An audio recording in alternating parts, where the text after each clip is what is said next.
Olá, nessa aula nós vamos falar sobre os gases, né, especificamente os gases ideais. Os gases ideais eu vou descrever um pouco mais sobre as características deles, mas basicamente são os gases que vão cair no vestibular e são aqueles gases que a gente consegue prever o comportamento deles por meio de equações, por meio de fórmulas, tá bom? Então vamos às ideias básicas daquilo que nós consideramos um gás ideal, tá? Então, rapidão, para você ter assim apenas uma noção do que é um gás ideal.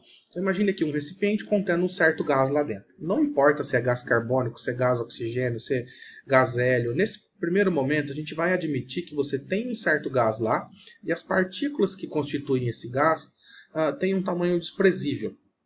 Tá? Essa é uma das características importantes do gás ideal. Essas partículas possuem um tamanho desprezível e elas estão em movimento desorganizado, conforme você está vendo aí na animação. Um movimento desordenado e elas não interagem entre si. Essas partículas estão interagindo apenas com as paredes do recipiente onde o gás está confinado. Então, basicamente, essa é a ideia do gás ideal.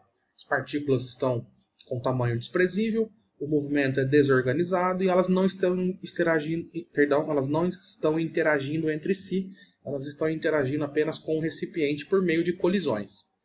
Ótimo. Então, uma vez que a gente resolve estudar um certo estado gasoso, a gente vai definir as chamadas variáveis de estado, que são as características de um gás que podem variar.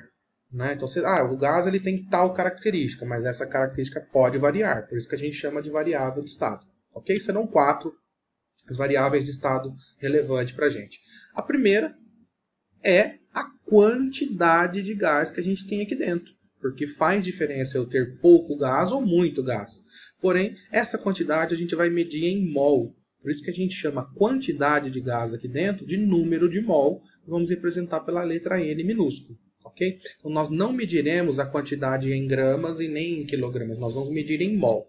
Então, apenas para você se recordar, assunto que você vê lá nas aulas de química, quando a gente tiver 6 vezes 10 a 23 partículas aqui dentro, imagine que eu tenha 6 vezes 10 a 23 bolinhas dessa daqui, tá? Um número absurdamente grande, né? 6 com 23 zeros na frente. Quando a gente tiver 6 vezes 10 a 23 bolinhas aqui dentro, a gente tem 1 mol, tá bom? Então a gente vai medir sempre em mol a quantidade do gás. Se você quiser calcular a quantidade de mol que tem aqui dentro, você pode se recordar daquela formulinha que, como eu disse, se vê nas aulas de química. O número de mol é a massa pela massa molar. A massa em gramas, né, em geral, e a massa molar em gramas por mol. Né? Então, o número de mol é a massa pela massa molar. Por exemplo, pensar aqui no seguinte enunciado. Imagine que aqui eu tenho 88 gramas de gás carbônico, CO2. Tá? A massa, então, seria 88, né? 88 gramas é essa massa aqui. A gente precisaria apenas da massa molar do CO2. Tá? E aí você vai se recordar lá das aulas de química, tabela periódica. A massa do oxigênio é 16, a do carbono é 12. Então, a massa molar do CO2 daria 44.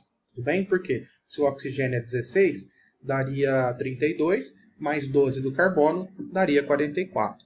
Ou seja, o número de mol aqui seria a massa, que é 88, pela massa molar, que é 44, daria 2 mols, tá bom? Então, se eu falar para você que eu tenho 88 gramas de gás carbônico dentro desse recipiente, eu estaria dizendo, então, que eu tenho 2 mols. Ou seja, eu tenho o dobro desse número aqui de bolinhas, tá bom? Então, essa é a primeira variável, a quantidade de gás, que é o número de mol, ok?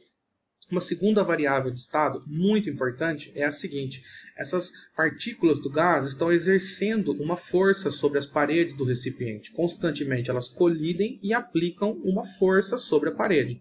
Então nós estudaremos isso em termos da pressão interna. Nós dizemos que as partículas estão constantemente pressionando as paredes desse recipiente. Beleza? Uma vez que as partículas estão pressionando as paredes desse recipiente, a gente vai medir a pressão interna desse recipiente. Eu vou colocar aqui apenas as unidades mais comuns na medida de pressão. Nós temos o ATM, o Pascal, que é a unidade internacional, tá? É o Pascal, e nós temos o centímetro de mercúrio. Eu não vou entrar em detalhes aqui de onde vieram essas unidades. Em uma aula específica a gente explica bonitinho qual é a definição de cada uma dessas unidades. Apenas para você recordar, tá bom? Um ATM vale 1 vezes 10 a quinta Pascal, que vale 76 centímetros de mercúrio. Se você precisar, pega sempre essa relaçãozinha aqui e faça uma regra de 3. Se um ATM é 10 a quinta Pascal, 2 atm é o dobro disso e assim por diante. Ok? Então a pressão é uma variável muito relevante no estudo do gás. Tranquilo? Mais uma variável relevante, né, é o volume do recipiente, né, porque o gás ele não tem forma própria. Então ele sempre ocupa o volume do recipiente. Perceba que nessa animaçãozinha aqui, conforme o êmbolo vai descendo, ele vai diminuindo cada vez mais o volume do gás. No caso, o volume do recipiente. Coloquei aqui apenas umas relações de conversão que são bastante comuns, tá?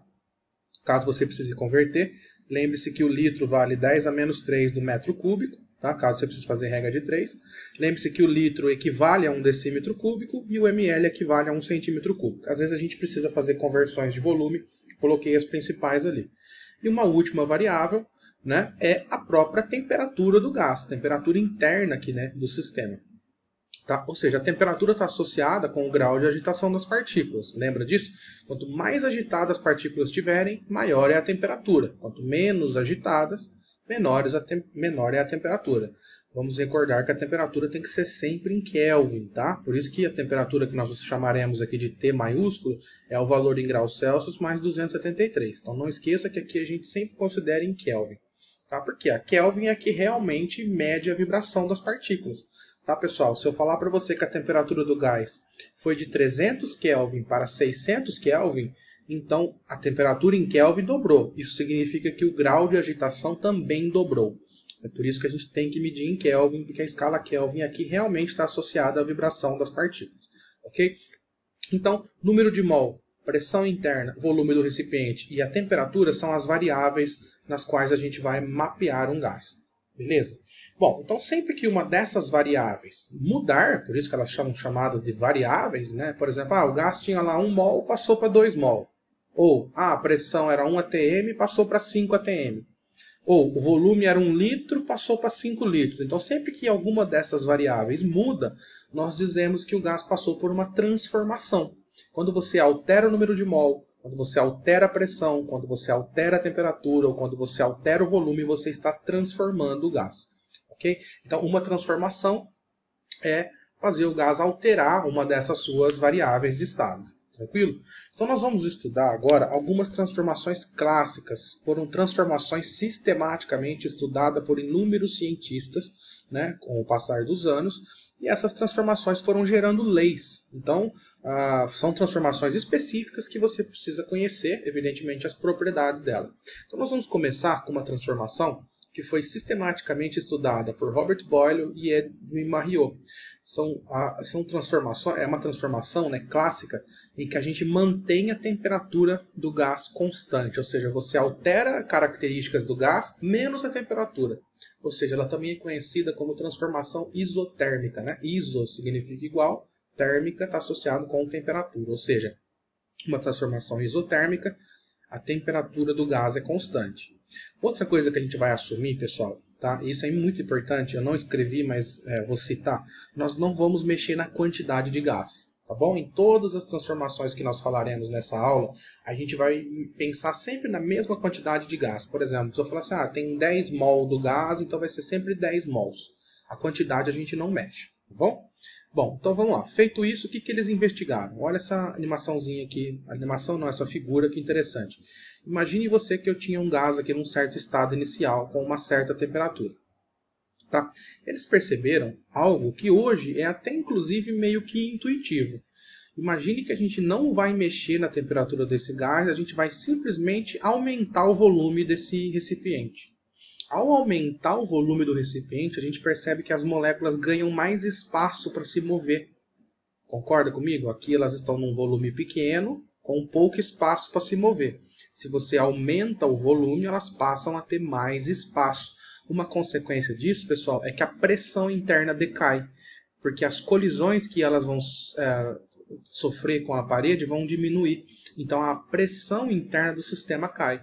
Quer dizer, conforme o volume aumenta, a pressão cai.